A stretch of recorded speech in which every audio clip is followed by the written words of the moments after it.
សំណាងបានជួបពិសី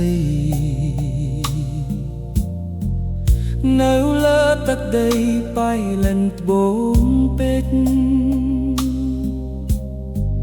ក្រមុំភូមិវត្តបងចាំជានិច្ច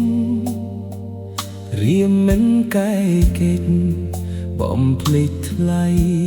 ទេភូមិវត្តត្រៀមស្បាត់មិនក្បត់ស្រីឡើយបងស្នេហ៍ត្រាំត្រៃលុះជីវិតសូនបងសន្យាថានាំមាស្ងួនសោយសុខលើក្បូនសុភ័ណ្ឌមង្គលសូមលោកយាយយ៉ាតជួយធ្វើសាក្សី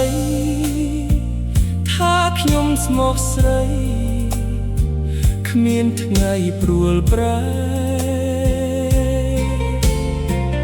តួមេក្រលំក៏ចិត្តមិនប្រែចិត្តចងគួយស្នេហ៍អូនជាម្ចាស់បេះដូង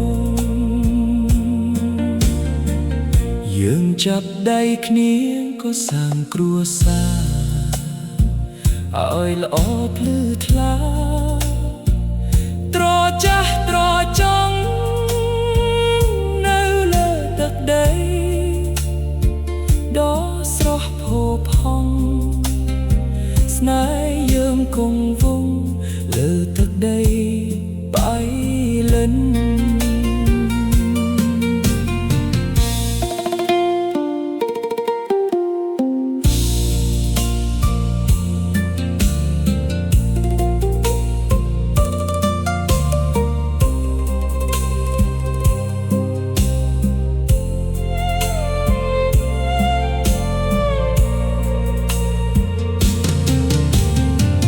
សូមលោកយាយយ៉ាតជួយធ្វើសាក្សី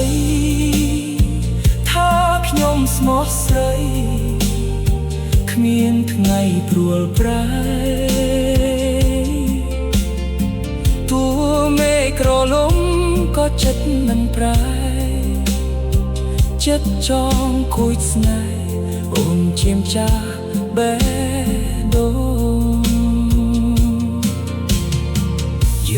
ចាប់ដៃគ្នាក៏សាងគ្រួសារ